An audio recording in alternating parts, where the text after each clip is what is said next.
So, Bismillahirrahmanirrahim. We are starting. Please mute your mics, please. So, Assalamu alaikum and good morning, good afternoon, and good evening. Thank you so much to joining our inauguration ceremony of free online public health courses provided by Jinasin Medical University and nextjunior.org. It's a great movement and I'm very excited about it to have this event. We are actually promoting, or we are further promoting our public health mission further up, like another step up. And it's a great teamwork going on from almost a year. And this is like to say thank you so much for nextgenu.org, who was a great supporter for this project. And also like to thanks to the Jinasim Medical University, especially thanks to Dr. Tariq Rafi, Vice Chancellor of the university and Dean of the Apna Institute of Public Health, Dr. Lubna Beg. And also there was several guests are invited today. And I'd like to thank you to all of you to be here. So let's start. We have a agenda of this program, like we have our past presidents and our guests, and then we have a few presentation and the live demo of these courses. So I'd like to invite our first speaker, Dr. Zina Safdar. She is a immediate past president. And we started this project last year when Dr. Zina Safdar was a president, and she was fully supportive this education event. So please welcome to Dr. Zina Safdar. Please unmute your mic.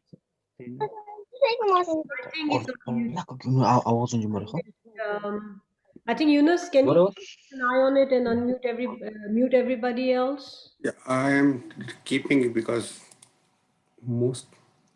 Yeah.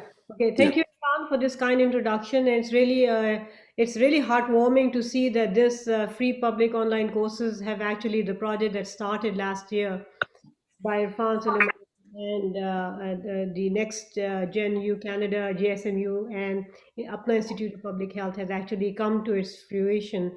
And there's a huge need, I think, for to train students in public health, especially, I think, medical students. In medicine, we treat patients, students to diagnose and treat diseases. But in public health, we actually focuses on preventing illnesses, promoting population health, and reducing inequalities in health. So I think it's a very important part of education as a doctor, as a student to participate in these courses and to learn more about public health.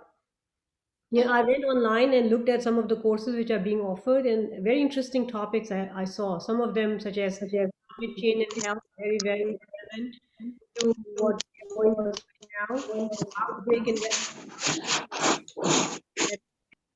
and prevention and treatment of tobacco use, which is also very prevalent in Pakistan. So, as an immediate past president of JSMU Alumni in North America, I want to thank our VC, Tariq Rafi, Dean Institute of Lubna Beg, Seher Afshan, also Apna president and the team, and best of luck for this project. And as JSMU, we are committed to supporting all education activities at our parent institution. So thank you very much. Back to you, Irfan. Thank you so much. Yeah.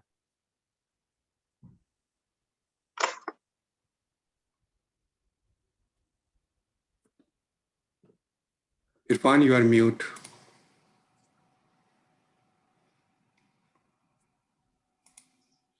Thank you, Zinat. And now I'd like to invite our current president, Dr. Yunus Ismail, who is also very supportive for the all education activity that we are doing for the Jinasin Medical University.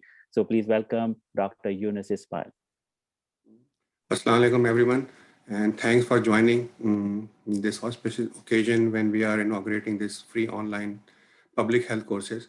I have one note for the peoples because I see that several people are raising their hands. We are not able to entertain all the questions on this meeting, but if you have any question, please write your question on the chat box, and either the host of this meeting or some of us will answer you on the chat or answer it separately to you.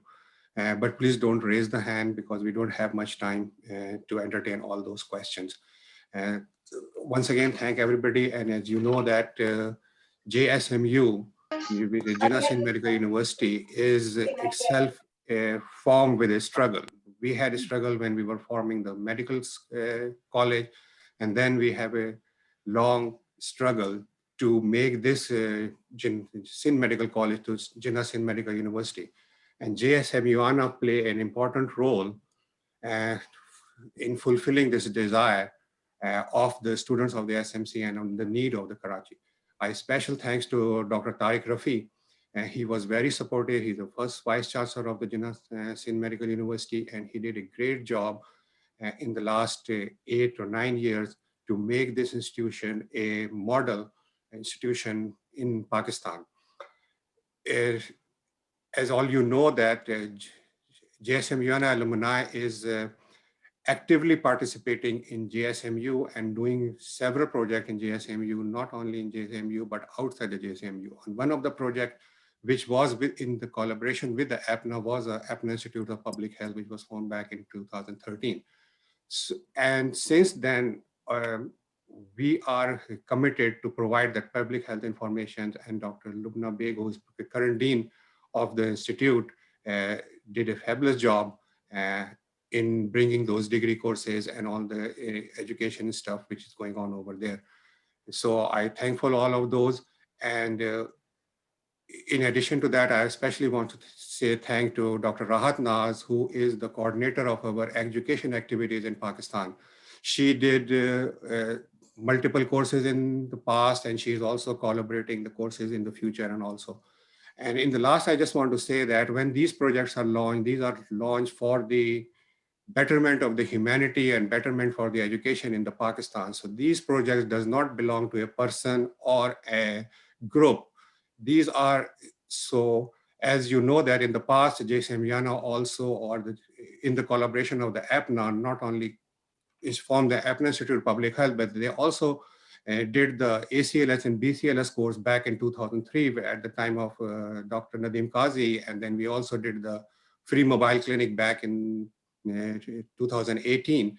So as the APNA leadership also here, I just want to say that once we launch the project is for the humanity. So you should not abandon those projects just because this was formed by someone else.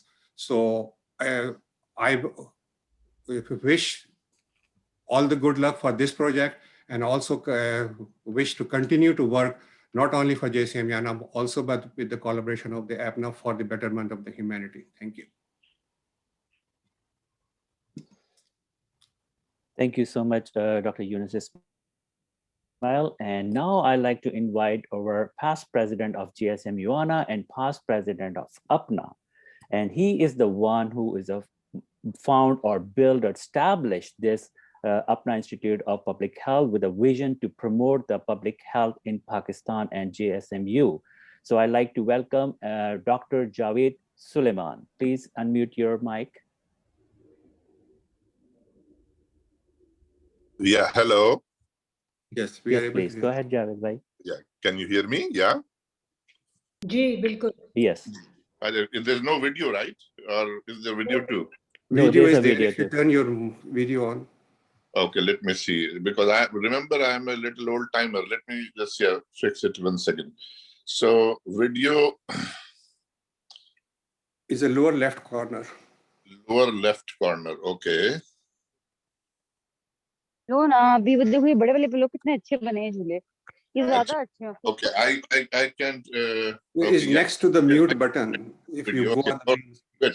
All right. So first of all, thank you so much, guys, to give me this opportunity to speak to you for a few minutes about this online courses which is being started. So, before we move forward, let me thank Professor Tariq Rafi, of course, our first Vice Chancellor, and who did a fabulous job in developing the whole JSMU structure, as well as AIPH being a part of that. And to Dr. Professor Lubna Rafi for leading this AIPH throughout these years and grooming it and letting it grow. Thanks to Zinat Safdar, thanks to Irfan Suleiman, who is doing an outstanding job in education and welfare work, and which I believe is the most important thing for us as a physician. Then comes certainly our president, Yunus Ismail, who is, I know him for years and years, and he is a visionary leader, and I'm sure that this year will be a very productive year for AIPH, for JSMU, as well as for JSMU. When I was president in 2013, yes, we started this Apna Institute of Public Health. We wanted to do something concrete, and I looked around everything. Now, remember, I'm a cardiologist, okay, and I have, especially during that time, I used to play with a lot of fire, a lot of acute cases, and this and that, and cardiac shock and whatnot. And I used to think over here and volunteer my time in Pakistan too. And I used to see the disparity between a developed nation and a developing nation. And more it took the root in my heart that prevention is the best cure for, especially for developing world, be it communicable diseases or be it non-communicable diseases. I could see that there was a race against time to fight the heart disease over there, because more and more it was creeping in the younger age group people, and more bread earners were having events and either being getting disabled or dying from the diseases. And I realized that if we would have prevented high blood pressure, diabetes, high cholesterol, smoking, all those things in timely fashion, probably we would have not ended up here, this patient with cardiac shock. All right, so this was the idea behind that. Now comes the Institute of Formation of Apna Institute of Public Health. I was the president of Apna, so I went to the Apna Executive Committee and to Apna Council and got it approved, and we got this AIPH. So this was a collaboration between Apna in the year 2013 and beyond, and JSMU and all. So it worked out very well. Now comes the thing is that this was also like a physician community of JSMU was trying to give back to the community at large, community in Karachi, community in Sindh, community in Pakistan. And I'm glad that, you know, the seed which we sowed, that is really bearing fruit, and it is now that we are producing PhDs and we are giving certification to midwives and to medical assistants and whatnot, and we're doing a fabulous job.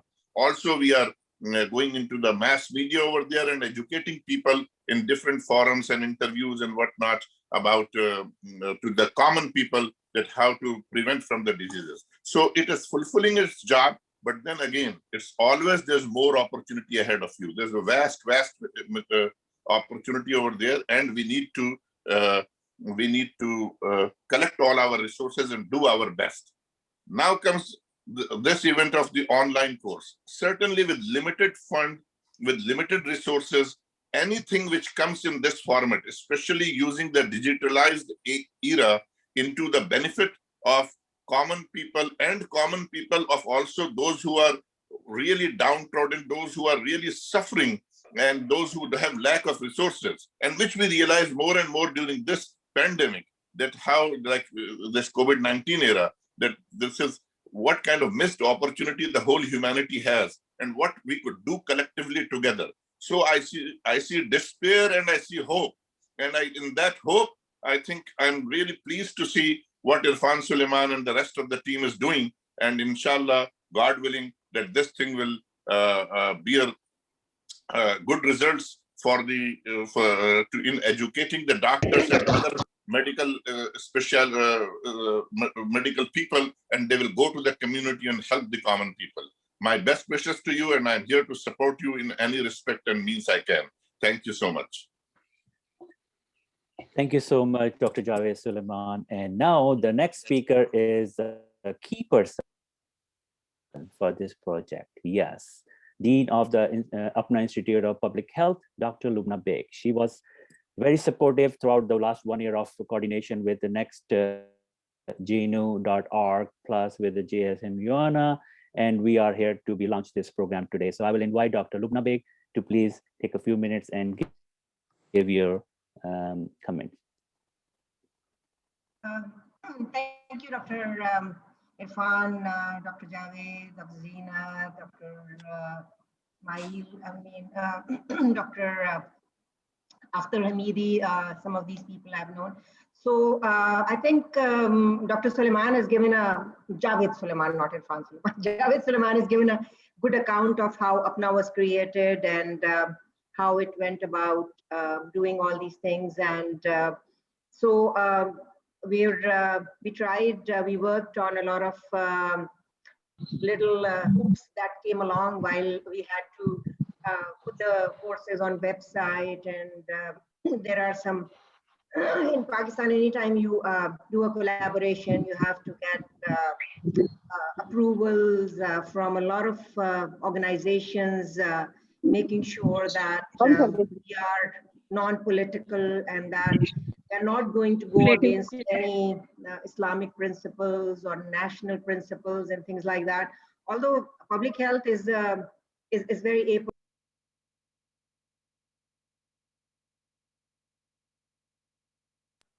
okay. So the host muted me. Okay, so fine. Anyways, a public health is an apolitical thing, is an apolitical agenda, whichever area you belong to, public health is always needed everywhere. And we've seen that in the recent pandemic. And with support from Professor Tariq Rafi, we had launched multiple projects at that time. We, for the first time in Sindh, we started the COVID training courses. We started online telemedicine, teleclinics online. But the one thing that was really popular was our online COVID training course for medical doctors. We had great response to that, and people were taking that course, how to identify COVID-19 symptoms, how to manage, how to treat, where to go, and what is happening. So and then people could take those courses, they were given a certificate, and so we managed it through our own system. Based on the success of that course, we made another course, we developed another course and launched it for the nurses as well. So that was one thing. And of course, public health was obviously, it's a cross-cutting issue. We were all over the place and we were working through all these things. And we did a lot of collaborative projects. Our recent project was with the students and the faculty. We went to all the shops in pretty much all the areas of Karachi that we could reach out. And the students and the faculty, supervised by the faculty, they would go to the shops, talk about SOPs, and we got funding from the university. And every time we would go, we would hand over a mask. So we gave full boxes of masks, talk to them where if somebody comes in, no mask, no service. But, and those are some other things we also worked on, because the other major, I think the flag project of our Institute of Public Health has been the de-escalation of violence. During COVID-19, there was the violence against healthcare providers escalated badly. So at that time, we just recently, first we were talking to everybody, we were trying to identify why it's happening, how to manage it. And we developed an online training program for healthcare providers, how to de-escalate violence, how to recognize violence, how to de-escalate violence, and what to do if they are subjected to violence. How do they protect themselves and how do they manage? Because a lot of them were having PTSD. So talk to them about that, where to go, where to find help, those kinds of things. So amidst all that, Dr. Irfan was, I would say, was the main person who was kind of, kept on ensuring that we do not put our free online courses project on the back burner. So we kept on working on that. And Alhamdulillah, today we looked at all those courses. our entire faculty at the Apna Institute of Public Health, they all enrolled in all the courses, and whatever little hiccups we were having, I communicated with Dr. Irfan Suleiman so that we can make it more contextual in certain areas, and some questions are coming up. I think probably Miriam and Erica would be able to answer those questions about, in some of the courses you require mentors to certify, because some of the courses are very clinical. And so, I mean, in Karachi, probably we would be able to manage that, but we have to figure out a way, how do we ensure that the person who's certifying that this person has actually performed that skill? So how do we kind of make an eligibility criteria for the preceptors that the students can identify themselves? So there's some of the things that we're going to work on. And so there are no two ways of saying that public health courses are, obviously they're available for everybody. The breast health course was really amazing. And all the 13 courses that we have, they're all online and they are all available. And once we launch them, probably we'll then work through, internet is not always the best friend. So we'll be working through those little hiccups and things like that. But kudos to Miriam and Erica and Dr. Irfan Suleiman that have really been there, and we were really working through how to go about it. And of course, our IT team, we would not have been able to do it without support from Aurangzeb and his team, the way they kind of worked, and with all the WhatsApp messages and how we worked through that. So thank you, JSMU, ANA alumni. This is our alma mater, and we owe it to SMC and JSMU ANA, which is now Jinasan Medical University. I think we owe it to it. We're doing it. This is our responsibility to ensure that this institution is flying. If this institution has international accreditation. At this time, you already have MOUs with Johns Hopkins University, a couple of universities in UK, and some others in USA. Right now, I don't have the list, but there are 4 or 5 that we have been able to achieve those faculty and student exchanges. And thanks to JSMU ANA that have been very supportive and have been behind us. Whenever we needed help, they would always.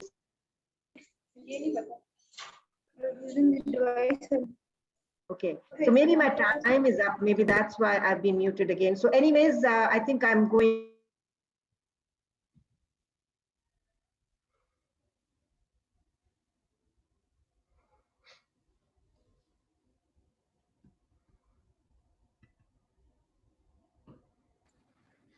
Madam Lumna, you are okay. You are out of mood. But Irfan, you're remuted. Okay, because some of the mics are open, so that's why trying to mute that mic. So by mistake, Dr. Lubna was muted. So please go ahead, Dr. Lubna. Thank you very much. Sorry. So I hope it was not on purpose. No, I apologize for that. Sorry, we were trying to unmute. We were trying to mute everybody, so the easiest way is to just click mute all. So, sorry you got muted. So, and I apologize. No, you don't have to apologize. No. I knew exactly what's happening because not everybody gets the message of muting themselves. So in the end, too bad. You didn't hear your name because I just thanked you, Zeenat. So anyways, so thank you, Dr. Irfan, Dr. Zeenat, Dr. Yunus Ismail, all of you. And, we'll take the project forward, and hopefully we would be able to, make public health the way of life. We'll bring everybody to the bright side, which is the public health era. Public health takes over. Thank you very much. Thanks a lot. Thank you, Lubna. Thank you so much, Dr. Lubna Beg. Is that you're absolutely right. We owe it to alma mater. This is our way of paying back to our university. So this is we owe it to them. We're not doing any favors or anything. Thank you. Yeah, that's exactly, you're absolutely right. That's how kind of I feel when I'm doing things which probably by definition do not come into my domain. I don't do things just because I'm, this public health institute chairperson, dean, or what have you. I do things, I go out of my way to do things to ensure that this university flourishes. Thank You you. know, and it's, Great. yeah, Thank you. thank you very Yes, I much. Thanks, agree with, Tarek. agree with Zinat. And thank you so much, Dr. Lubna Beg. And as Dr. Lubna Beg mentioned about the IT department, that is an amazing department. And I'd also like to say thank you from the GSM UANA. Unbelievably, like they, in just couple of days, they set it up all and they do this website online. So thank you so much, Aurangzeb and his team. So now I'd like to invite our next speaker, our beloved person, Dr. Tariq Rafi. He's the Vice Chancellor of Jinnah Medical University. And I think I working with him from last few years, and not me or all of our past president have a wonderful experience by working. He is very, very supportive and very encouraging, and actually that give us a more energy when we have a positive feedback from him, a positive support from him, and that's why we love to be work with him. And so I'd like to invite Dr. Tariq Rafi. Please unmute yourself. Thank you, Irfan, for your kind introduction. First of all, let me thank Yunus Ismail, the president of JSM UNR this year, Zinus Abdul, the past president, and you, Irfan, who has been such a big support throughout this area of doing the CME and the chair of our CME committee. I'm also thankful to Akhtar Amidi, Javed Suleiman, and all of you who have been there and who have been a great support. You see, this JSM UNR has been supporting its alma mater. There's so many alma maters which need to be supported, but I'm really grateful that when you all are aware of the fact that when we started converting SN Medical College into the university, it was an uphill task. It was such a difficult thing to do, but it was with the support of each one of you, each one of you. It was not one person who can do it. And each one of you came forward with such a zeal and such a commitment that made me feel that we will be able to do everything. I'll just add to what Javed Suleiman has said, that when the idea of formation of the public health school was formed, Javed was the president of APNA at that time, and he came to Karachi. He had a meeting with on the Ramzan meeting with the President Barack Obama, and Barack Obama was the one who suggested him that in the third world country, it is much better to have a prevention, focus more on prevention than cure. And we all know that in the third world country, we do not have resources as much to treat patients, as much we can spend more of it in prevention of those diseases. So when Javed came to Karachi with this idea, me and Javed then went to Islamabad and had a meeting with the American ambassador over there. And he also offered us for the support of establishing any form of public health school. They were very supportive of that. And then Javed, as the president of APNA, contributed the initial seed money to start this institute. We started this institute with the seed money from APNA, and to be grateful to APNA, we named it as APNA Institute of Public Health. So that is how it started. And when we started, we had our own limitations. The university had its own limitations. You people were the one who came forward with all the support, both financial support and academic support. So this is how it all started. This is a journey of 8.5 years that is there. And mashallah, today, we are standing at a position where we are rated as one of the best universities, medical universities of the country. And probably by the number of enrollment, we are the second largest enrollment university in the country after University of Health Sciences, Lahore. So this is all because of the effort that you people have put in. This is all because of the effort that the alumni in Pakistan has done. And I'm grateful and thankful to all of them for the support which has been there. Now we come to these courses that we are going to start with. It was an idea which Irfan discussed with me, and I was very enthusiastic to start these courses, because you see, now the university has to have an international recognition. Nationally, we are recognized. We are recognized as one of the best universities, medical universities of the country. What we need now is to go internationally. Now we need to establish international contact. As Lubna has already said, that we have signed MOUs with one of the major universities, not only in America, in England, in China, in Iran, and we have been communicating with them. Because of the COVID, a number of restrictions has overcome. But one thing that we have learned from COVID is that we are now having a very good online sessions, webinars, and online different sessions. This was a new thing for the faculty and for our students also in Pakistan. But over the last 1.5 years, what we have learned is that we have progressed much more. We have been able to establish much more better contact with the international community because of the learning that we had on online webinars and online sessions that we have learned. This online course that we are going to start with, I'm greatly grateful to Irfan Suleiman and to our partners in Canada who have offered us a free courses. It will be a great learning for all those in Pakistan who will be doing it. They will not only be receiving the certificate only from the university, but it will also be a joint collaboration with the Canadian partners of ours. It will be a great learning for all of us, and it will go along. The 13 courses that we are going to offer, I'm sure that these 13 courses will add a lot of knowledge to our students in Pakistan. It will be a great learning for all of us, and this is the first step that we are going to do. And as we were discussing with Irfan Suleiman, and we all were of the opinion that we in future we can also go and move forward from the free courses to certain courses which can be offered on a certain amount of payment that could be done for the courses as a fee for the courses. You see, the more we can go into it and the more we can offer.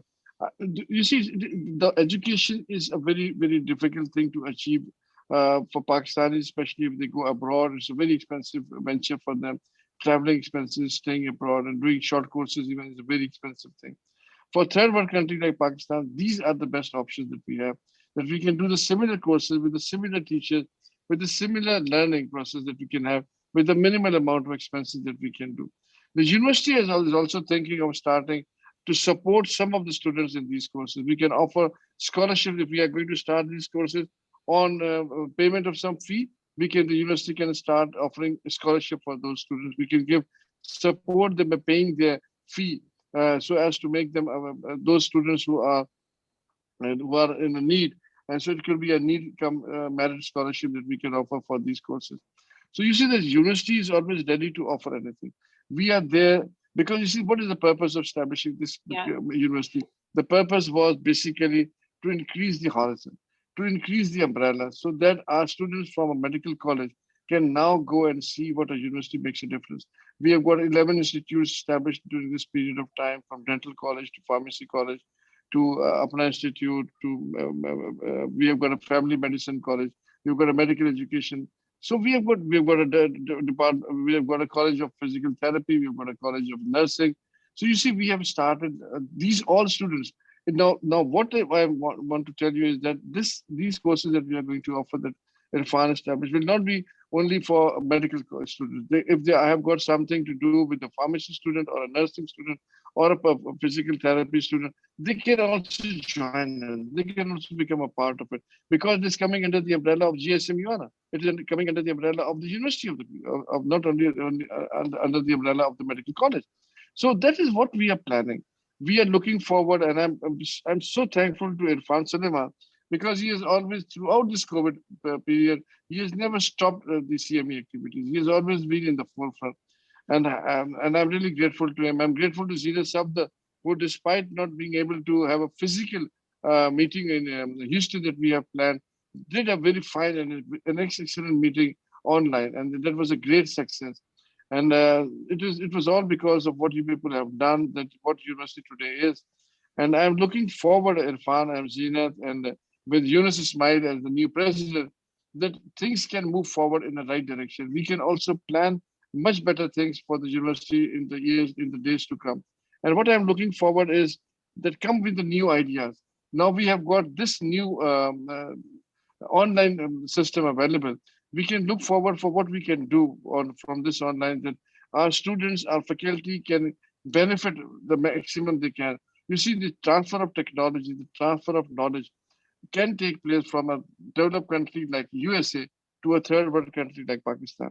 We don't need to travel such a long distance to go and learn over there.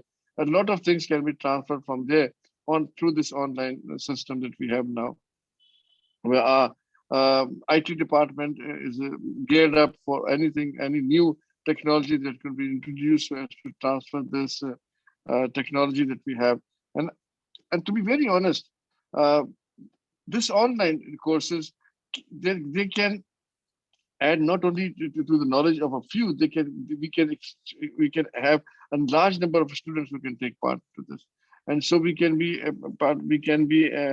accommodating a number of students in these programs and in these courses that we are offering. We already have done, as Lubna has told you people, that we already have done courses during COVID for our doctors, for our even for patients. We have got online courses for patients who want to know what COVID is and how they can prevent, how can they can be safe from it. And doctors have been very enthusiastic. We had a great response from the doctors for the courses that we have offered. I am looking forward for a very enthusiastic this 13-week, 13-course program of in collaboration. I'm grateful. I'm highly grateful to our partners in Canada who have been a great support, and we look forward for such collaborations, not only from them but from all other universities who can be there to offer us.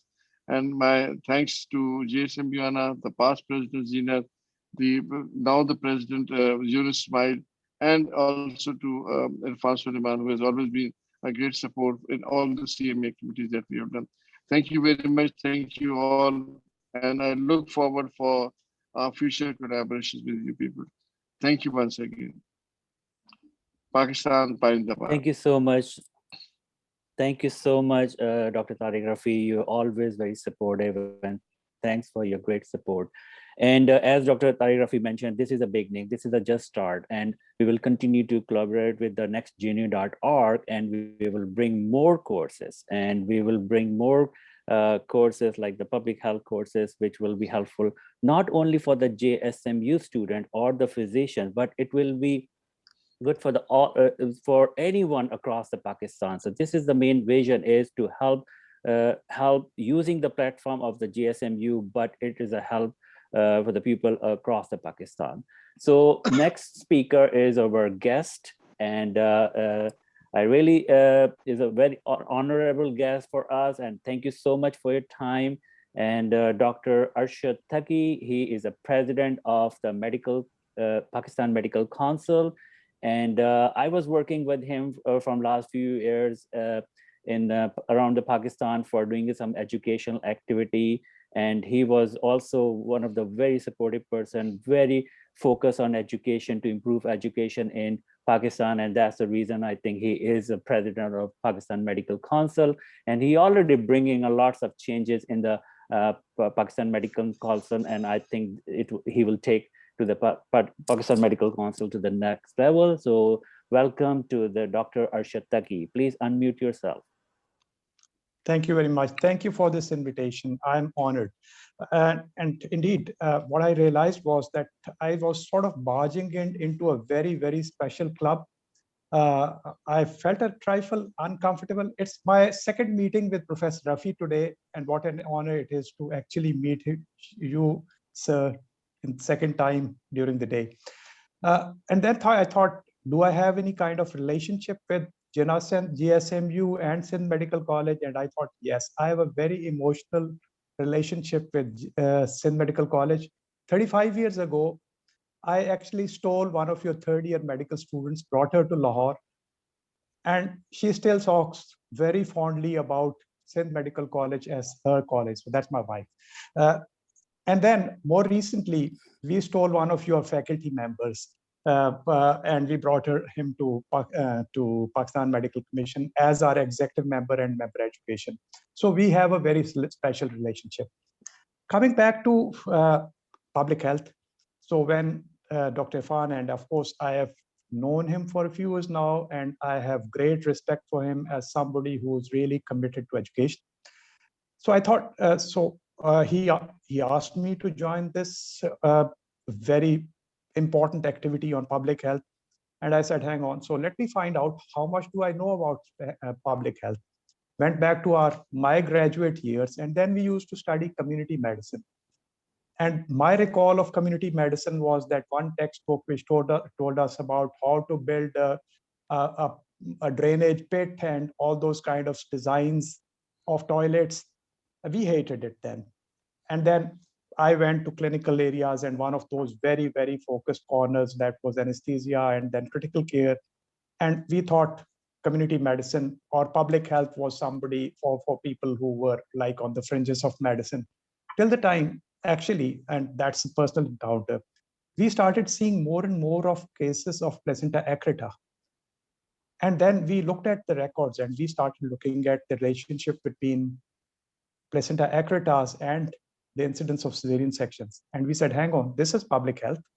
This is a public health issue. And then we started thinking, and we did some work on, with my interest in medical education, I started doing some work on stress and burnout amongst the residents of anesthesia.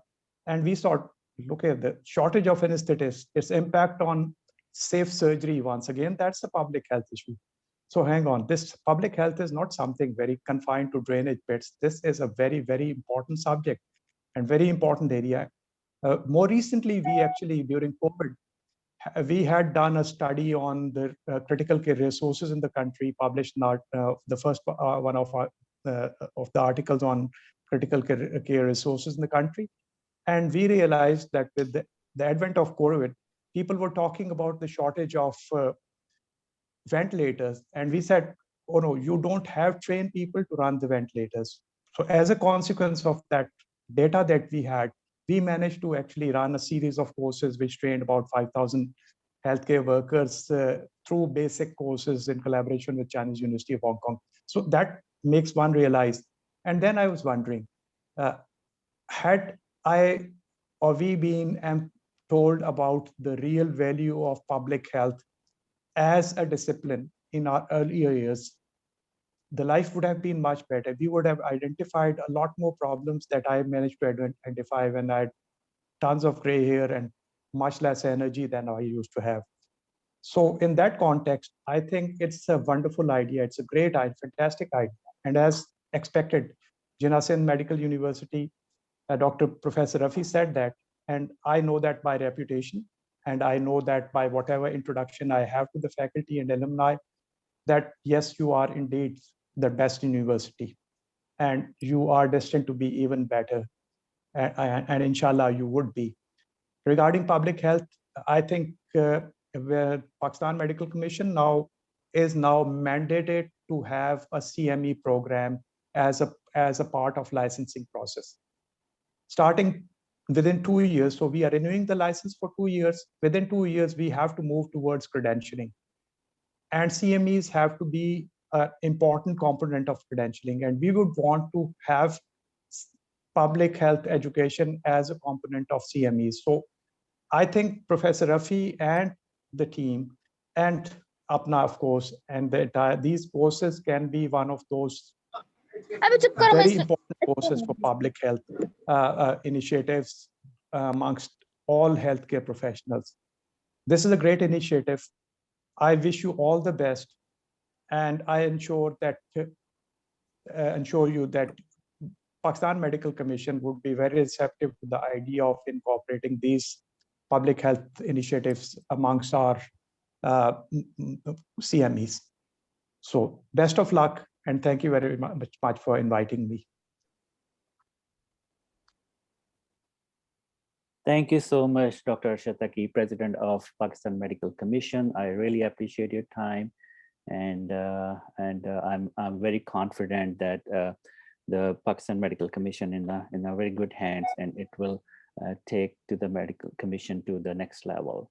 So now, friends, this is the time to introduce our special guest. Yes, it's a team of the nextgenu.com. So I'd like to invite our first speaker, Dr. Erica Frank. She is a founder of nextgenu.org. She is a professor and chairperson of Canada Research in the School of Population and Public Health and the Department of Family Practice at the University of British Columbia, Canada.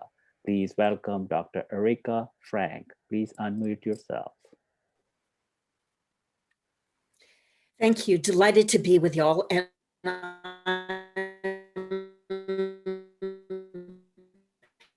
both going to unmute, and I am so pleased to be with you all and to have the opportunity to present to you some of the details of what this will actually look like for JSMU. Really pleased to see all of the enthusiasm both by the presenters and in the chat. This is a long anticipated event for us as well. So as Irfan mentioned, this is me. I'm a the Canada Research Chair in Preventive Medicine and Population Health at the University of British Columbia. And that is part of the reason why the MPH is the first degree that NextGenU is offering to our colleague institutions for free. Because this is something that I, having trained in these disciplines in the United States, having done my preventive medicine residency at Yale and my preventive medicine fellowship for 3 years at Stanford, these are pieces that we knew that we could do well. And in working with JSMU, we also know that we can implement them well in Pakistan.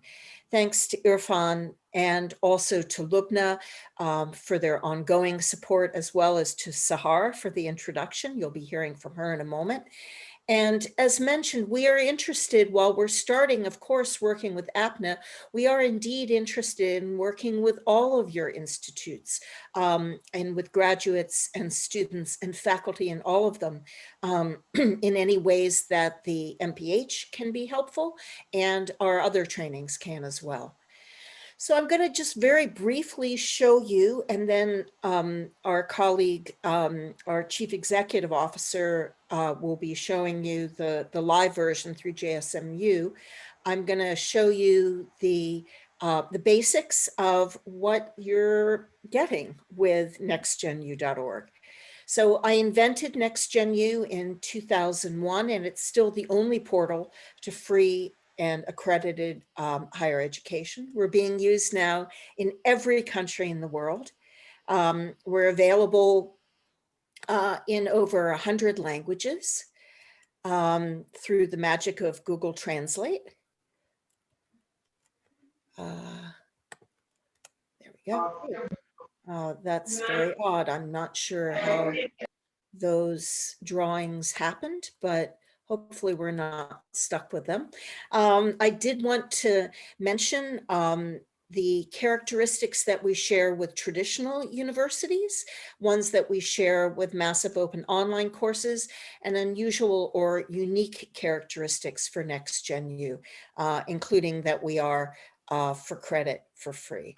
And I'm just wondering if nope, I can't get rid of these, can I? Okay, well, I'm afraid we might be stuck with them. These are our no, founding you can't. Somebody using an iPad. So these are our founding collaborators and funders, some that may be familiar to you, obviously including the Centers for Disease Control and Prevention and WHO. We're actually on our 14th course that we're creating for either CDC or for WHO. This is how we create our courses. They're all competency-based, and we pair them with outstanding existing resources and organize them into modules. So here's one typical one, our lifestyle medicine course. I will show you some of the other trainings, and Miriam will as well in a moment. But the Masters in Public Health, of course, is what we're concentrating on today. We also are have released or in the process of releasing courses with pre-health sciences training, a med school in a box, the preventive medicine residency I'll touch on in a moment.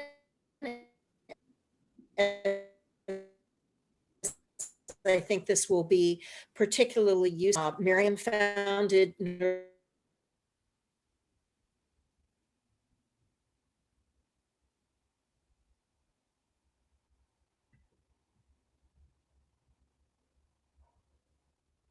You're freeze, Erica.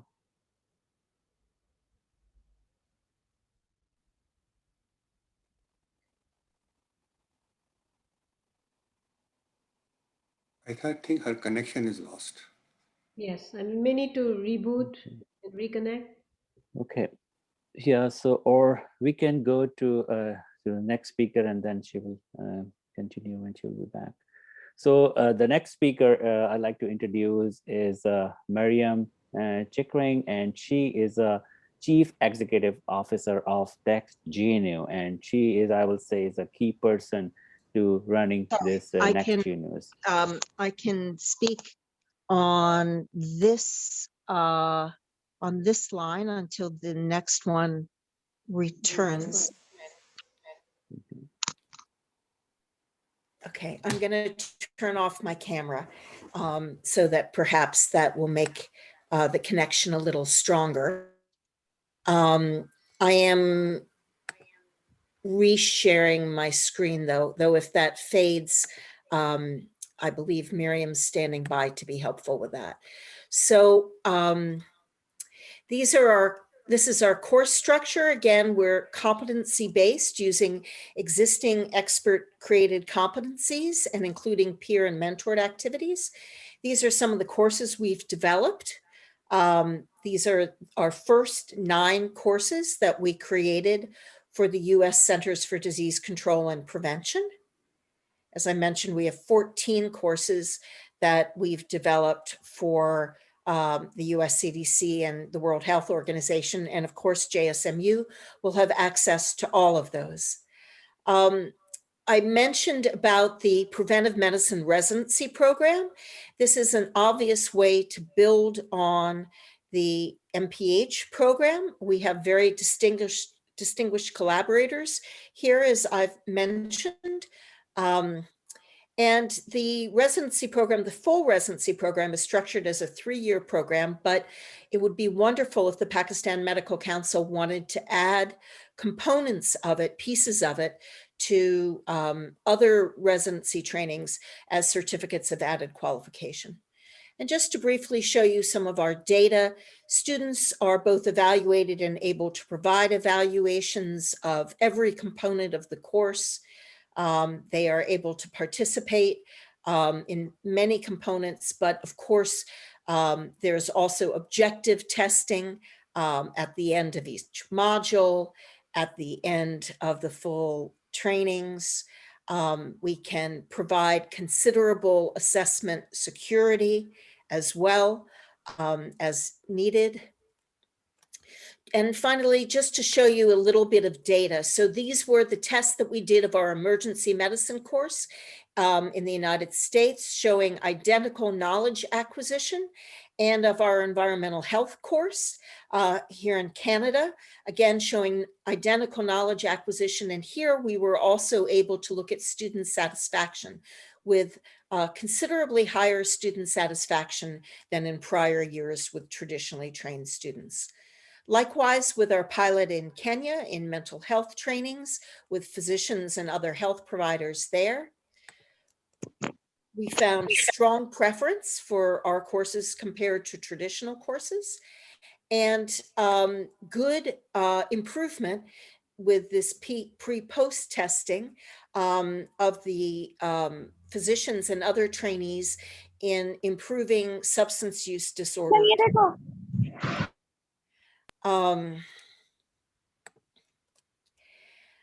We also showed even the ability to reduce stigma, which is an extraordinary outcome for distance education, to be able to do that. So finally, a little bit of qualitative feedback, and then I will turn this over to our Chief Executive Officer to show you what you have in your pockets. This is docs, physicians saying that they find the learning applicable, that they've again changed their attitudes towards their patients, and the randomized controlled trial patients themselves have found very positive outcomes. These 2 formerly alcoholic patients said that they were able to, one, that he was able to feed his children and send them to school. And this other one actually came in with her partner and their new baby in their 1-year follow-up, attributing their having been able to have their baby to their docs having taken this course. So these are these are the characteristics that you will have in these courses. And now, Miriam, are you ready to take it away and show folks what pieces are available to them in the live course? Absolutely. Thank you, Dr. Frank, and thank you all for having us. It's an honor to work with you and your students. It's an honor to work with an institution that's so committed to public health and is making courses available to everyone in your country, as well as the physicians, the nurses, the other healthcare professionals that are associated with your university. As Dr. Frank mentioned, our goal is to democratize healthcare and public health in particular, because as others on the call have said, if you can teach someone about public health, regardless of their discipline, there's always a cross-sectional effect. And when we want innovation in a discipline, we know that that innovation takes place best when we're able to study and learn with other colleagues that are interdisciplinary and adjacent to our own discipline. And so that's our goal at NextGenU, is to make public health education accessible to all people in healthcare professions, but even entrepreneurs need to know about public health. Big transnational companies have excellent supply chains, and those supply chains are ripe for governments to tax if they don't add public health messages to their packaging. There's all sorts of overlaps between policy and for-profit and nonprofit and educational institutions that are as yet untapped, but all the technology that's needed to tap into those kinds of solutions already exists. And it's forward-thinking universities and professionals like you that will make this happen.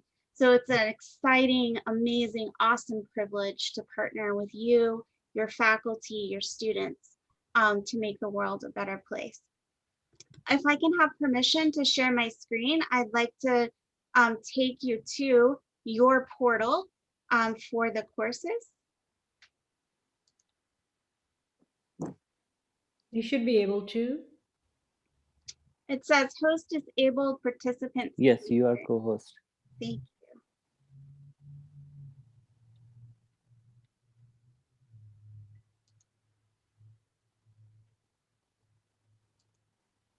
Can someone make me a co-host, please?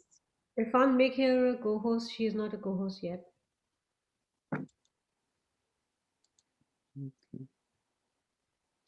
I also want to mention we have just acquired another organization called People's Uni that's been in the public health space for about 10 years. And with that acquisition came another group of courses, about 30 more courses.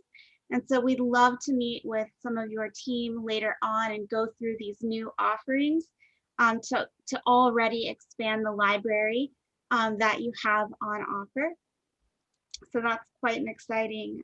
Yeah, Miriam, can you try again, please? Yeah. Yes. All right. So here is the post that announced our partnership. So happy to be beginning that with you. And then what we really wanted to show is this portal. So the courses that we offer have limited value without regional partners who can disseminate them to their audience. And so this portal is extremely important. This is where your students should access the courses because they need to have local accreditation and local contextualization. And those are things that only your faculty can provide.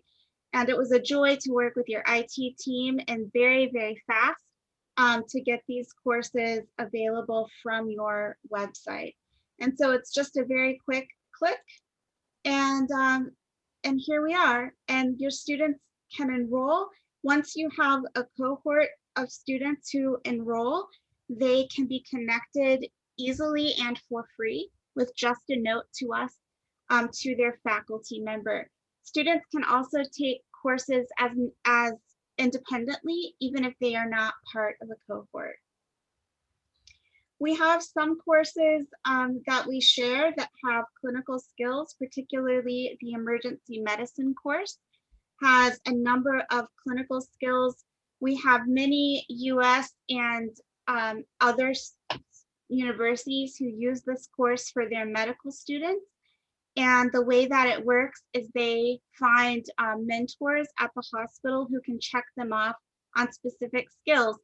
And as the accrediting body or accrediting institution, you will develop your own set of criteria for who you've decided is appropriate mentor for your students.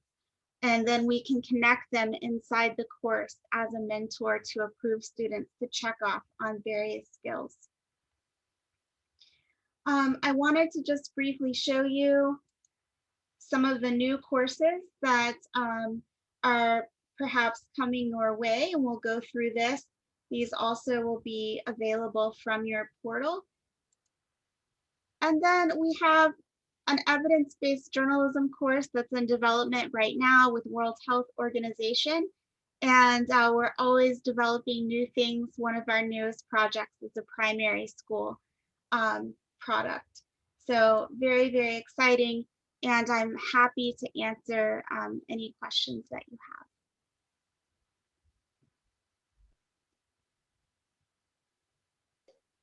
Perfect.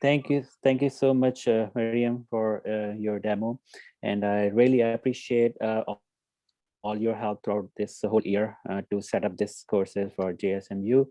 And again, this is the beginning. Yes, we are looking forward to have more courses, and we are looking forward to have a public health degree, plus also the preventive medicine residency. We are looking forward for to grow further. Thank you again, Erica, Frank, and Miriam. And now our next speaker is Dr. Seher. She is a graduate of Janssen Medical University 2008, and currently she is in Canada, and she is very much involved in public health. And I will say the public health is her passion, and she is the one who initiated and this project, and was available throughout the whole year to help and coordinate and to give advices. So thank you so much, Seher. And please unmute yourself, and please go ahead for your presentation. Thank you so much, Dr. Irfan, for providing me the opportunity. And we would have never done it without you. And definitely it's a teamwork by the end of the day. So thank you so much, everybody. Dr. Erica and Miriam, with whom I started this, and Dr. Irfan, who was the bridge, and then Dr. Lubna, Dr. Tariq Rafi, who welcomed us and who actually made this entire program a reality. And today it's great to be recognized for the efforts. It feels great to be recognized for our efforts. So just a little background on how it started from my side. So I'm basically 2010 graduate Essentian, and I've been married for the last 10 years, and I've been traveling throughout from Middle East to Pakistan, and then back here to Canada. So during my journey, we know how female physicians, when they pass out from their colleges, medical colleges, it's hard for them to continue with one type of a career in one country, especially trying to balance their personal and professional life. So that was the time where I started looking up. I was a family physician back then, working in Saudi Arabia. And then I got into my master's in family medicine through the University of Edinburgh. That was a distant online program, especially designed for students from Pakistan and India. And it was a great initiative. Through that, I came to realize that family medicine is not complete without public health training. Family physicians are very strongly related to public health. And I felt that I will never be able to be a physician, a complete physician, unless I have that knowledge of public health and prevention. So that is where I started my master's in public health. And during that time when I started looking for courses in master's in public health, I did not find any flexible learning options from my country. From Pakistan, it was my priority to get to know my health care system and learn about it and be a preventionist from there. But unfortunately, at that time, I did not find any master's in public health that was online with a flexible learning option and affordability. So I had to apply for international universities, where I paid $50,000 to get the degree that I could have gotten from my country in a much lesser price. And then, of course, that is where it struck to me that Pakistan should have this concept of flexible and affordable learning to get more of the women, especially the female physicians, back into the workforce. Because a lot of female physicians, they prefer to drop out of their career because they are not able to learn any other way rather than going to the universities or handing over their children. They cannot balance their personal and professional life. I also run platforms for female physicians, and so many of them, they're so passionate to continue their career. But due to the boundaries and the lack of availability from our country regarding the learning accessibilities, they are in a way forced to give up their careers. And that is where I started when I met Dr. Erica and Mariam. I was passionate about the idea to introduce online learning methods in Pakistan. And I approached Dr. Irfan Suleiman, who then actually agreed more than ever. And he said, yes, this is a need of time. This all happened before the COVID, in fact. And when COVID struck, we realized that online education is the new thing, and everybody, it's very easy. We found it accessible, we found it easy, we found it comfortable, and then it was equally knowledgeable. There was a myth related to it that online degrees are not as accredited as in-class degrees. But then online COVID changed the entire perception, and we are now pretty much from kindergarten to universities, everybody's online, and we have cooped up with it and recognized it. So today my presentation is basically based on the idea that the initiation of this program was built on getting female physicians back into the workforce by providing accessible, by providing affordable and flexible learning options. So one of them is, so the objective of this program, and of course in future collaboration, is to strengthen preventive and public health in Pakistan by developing interest in future perspective in health sciences students. A lot of the students, what I realized when I got it, like previously Pakistan Medical Commission Council sir said that a lot of people never thought that public health is a part of medicine. And this is general perceptions. I'm currently working as a public health specialist in Canadian Red Cross. And it's definitely what they are looking for, or all over the world, they are looking for physicians, more and more physicians to be working in public health. So the idea is health sciences students, no matter they're nurses, no matter they are dentists, they are physicians, medical students, or they are even physiotherapy or other departments, the health sciences students should be encouraged to join public health in the future, especially keeping in mind that the female students occupy more than half of the seats in health sciences. We should encourage more of them towards the health science, public health, rather than forcing them to give up their career. And of course, Pakistan is a very short in public health workforce. And this is an amazing way to strengthen the public health sector in Pakistan. Along with that, to divert the female physician workforce into the work area. So the current healthcare system, I did some research and found out some reports. According to a study that was conducted at AQ in 2016, the healthcare delivery system in Pakistan lacks making health policies, practicing in Millennium Development Goal programs, initiating vertical programs, public-private partnerships, improving human resources development infrastructures. All these are results of unskilled public health professionals, lack of training professionals, poor governance, and lack of access and unequal resources. In short, we see this is that due to it is lack of untrained professionals or lack of enough the quality education in Pakistan, that Pakistan healthcare system is lacking. So why we need public health online courses and programs? Public health education in Pakistan is falling short of the certain. This is also interesting research that I found according to a published article in World Health Organization that was published in 2018. It is found that public health courses, the academic programs, they are not up to the international standards of, and they are lacking certain criteria that a public health professional should have.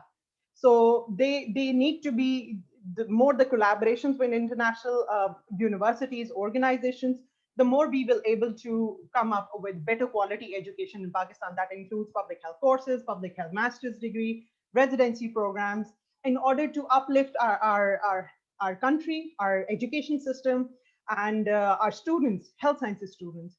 Collaboration is the best way. Teamwork, not just within our country, but of course internationally, is the best way to boost is to come up with solutions of the Pakistan healthcare system. So as I mentioned, that another problem commonly that we hear and we see is that the number of female physicians who do not practice after marriage is increasing, and especially in low socioeconomic countries like Pakistan. Pakistan has a total workforce of nearly 200,000 certified doctors, and yet there is just one doctor for 1,200 patients in a population of 219 million people. So there's only one doctor available according to it. The Medical Council of Pakistan estimates that half of the female physicians drop out of the workforce, and more than 70% already the medical student force are females. Yet only 23% are able to get back into their career after graduations. So the problem of female physicians dropping out of the medical workforce is a reflection of the interplay of social organization and individual factors that are tied together by social norms, our community, our systems, and lack of career counseling that is diverting female physicians after their graduation, that apart from the clinical sciences, traveling to the university or college for post-graduation, inflexible clinical schedules, overnight shifts makes it impossible for the female physicians to carry on with the medical profession. So working together is the solution that I just mentioned, the collaborations, national, international, between nonprofits, government, authoritative organizations like PMC, JSMU, international universities is the best solution to strengthen the workforce and to get that underutilized female physicians back into the workforce. JSMU in collaboration with NextGen UR provides online public health and preventive courses free of cost. This is what I'm saying. I had to pay so much, thousands of dollars to get a degree just because there was no availability. But I was privileged enough to afford it. There are a lot of female physicians who come up with me. They want to ask, where did I graduate from and how did I do it? But when they hear the cost of it, they kind of step back because they know they cannot afford it. Of course, a female physician who is already out of the workforce, she cannot afford a 50,000 Canadian dollars or US dollars for her degree. She's got a family to see, her husband supporting the family. It's just not practical. So affordability should be the first priority when it comes to our students, our healthcare professionals. And when I came up with the idea of collaboration, JSMU is my mother institution. There's so much love that I have for JSMU. Apart from that, the best thing that I had, because I knew JSMU promotes affordability and accessibility as compared to other institutions who are more revenue generating. So JSMU will always have support of people like me, Dr. Irfan, Mariam, and other people who really want to work for the work of health, public health or health in terms of and education. So and flexibility, like I said, working from home or studying from home is always a flexible option, especially for women. I'm coming from my perspective as a female physician. I have to juggle between my kids, husband, social life, and studies. But I feel by the end of the day, as I haven't even graduated yet, and I've already landed with a very amazing job in Canadian Red Cross and public health specialist. And I feel it was the best thing that happened to me. And I think it was a good moment that I took the decision of going for an online public health degree. That I don't, the feel that I was left out of my crowd of healthcare profession, I don't feel that way anymore. I'm a part of a public health and I feel great about it. So I encourage more and more female physicians to get back into public health. It's a need of time, not just in Pakistan, all over the world. It's a need of healthcare system. COVID has proved that without prevention, there is no cure. Prevention comes first, cure comes afterwards. And there's more and more need to strengthen our healthcare systems through education. And that is, again, I would emphasize more affordable and flexible learning options. I hope we can come up with more and more ideas regarding it. And we have an amazing team already. We hope to work in collaborations internationally and nationally in the future as well. Thank you so much, everyone. Thank you so much, Dr. Sir. A great presentation. And yes, it's a lots of more things to do for the public health. And you are a lifetime member of JSM now. And I think we will work together to take these public health courses to the next level. So So our next speaker now is we are honored to have president of APNA, current president of APNA, and currently he is on call right now, but he is still giving us time to be a part of this inauguration ceremony. Thank you so much, and I will invite to Dr. Rizwan Khalid. Yes, good morning. Assalamu alaikum, all members, colleagues. As Dr. Irfan Suleiman mentioned, I'm on call, so I'm hopping from one place to another. So thank you very much for the way this program was organized, that all the speakers were, kept apprised of the time and when you are supposed to be available. So I was able to pull over to the side and wait for Dr. Irfan Suleiman. So kudos to Dr. Irfan Suleiman and the team for running such an organized webinar virtual program. So I would also like to thank Dr. Zinat Safdar, Dr. Yunus Ismail, so many other JSMU past presidents, Professor Tariq Rafi, Professor Lubna Beg, the leadership of Apna Institute of Public Health and JSMU, and so many APNA members here and physicians across the globe. I would also like to thank and applaud the participation of our partners in the University of British Columbia and Next Gen U for the partnership with the APNA Institute of Public Health and JSMU. With that, I'll try to keep it very brief. My comments primarily is that if you look at the COVID-19 pandemic, it has certainly taught us one thing. And that thing is that public health is one of the most important health careers and health professions that we have. So many of my colleagues, my friends, I'm from Aga Khan University, and we used to spend a year of our 5 years of med school doing public health and community health sciences. And many of my colleagues that actually went into public health actually are on the forefront of leading the fight against COVID-19 pandemic. As Dr. Seher mentioned, that the COVID-19 pandemic has taught us the importance of public health and all the public health measures, vaccines, vaccine supply chains, all the administration that goes with it. So certainly this is a very, very fruitful career in public health. And it's something that APNA, as an association of physicians of Pakistani descent, we represent over 20,000 physicians in Canada and US with an active membership of 3,000 to 4,000, certainly is going to, what we plan to do is mentorship programs in public health, and we'll certainly partner with our colleagues here.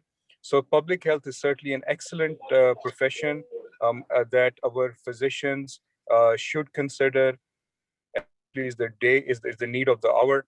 I will also applaud this new program of free online courses because it will make it accessible, public health courses accessible to so many physicians, not just in Pakistan, but other physicians, Pakistani diaspora across the globe, who will be able to take advantage of this and educate themselves about public health issues, not just in Pakistan, but also around the globe. So all my applaud and my congratulations to an excellent team.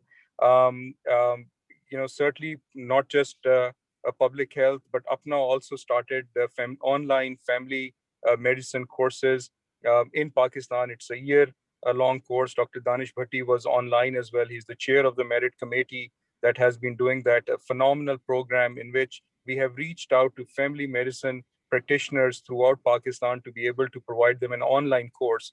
And certainly there's so many bad things about COVID-19, but one of the good things that has come out is how comfortable we are with the virtual format. And that is certainly something that has helped us, further our educational endeavors. So certainly with that, I would again thank the leadership of JSMU, the leadership of JSMU ANA, also University of British Columbia, Next Gen U, and APNA as an organization is fully supportive of all the endeavors. and we'll look forward to working with you very closely in the future. Thank you very much, Irfan. Thank you so much, President UPNA, Dr. Rizwan Khalid, and hope you have a wonderful call and drive safely. And also acknowledge the presence of Dr. Danish Bhatti, who is currently chair of the Young Physician Committee, and he's doing a lots of activity in Pakistan. Thank you so much for being here. And now I think it's almost we are at the end of the meeting, and I'd like to invite our executive director of JSM UANA, Dr. Rizwan Naim, for closing remarks. Please, Dr. Rizwan Naim.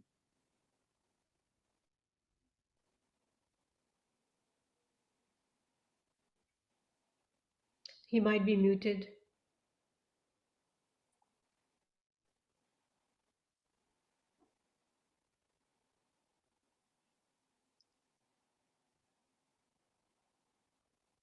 Dr. Rizwan Naim. Okay, I think might be he is not online. So I will ask our past president, Dr. Akhtar Hamidi, to please, it's a surprise for you, but if you can do a closing remarks. Thank you, Dr. Akhtar Hamidi. Thank you very much. Yes, it was a surprise, Irfan. It's such a commendable job that yes, you and everyone has done, and I really feel proud to be part of the team. I'm looking forward to this long-awaited project that you have been working on for quite some time. And it's really great to see all this enthusiasm and excitement. I was looking at the remarks as well and the comments in the chat box by some of the students and the fresh graduates. And they really look very energized, even though that we're not in the traditional lecture halls. But I think that as our president, Rizwan Khalid said, that, you know, one good thing out of COVID that came out, that we've become very comfortable with the virtual education system. And with this in place, I think this is just the beginning, and many more courses will be coming online. And the students that who cannot travel far distances would benefit from such activities. So I really want to congratulate you all and thank you very much for making it available to those that who are in great need, as well as have limited resources to avail, as a lot of us have been fortunate to avail coming overseas, but they can benefit from that. University of Columbia next to you, Jen, they're doing a marvelous job. I was actually looking at their website and the courses that they offer. It's a great effort.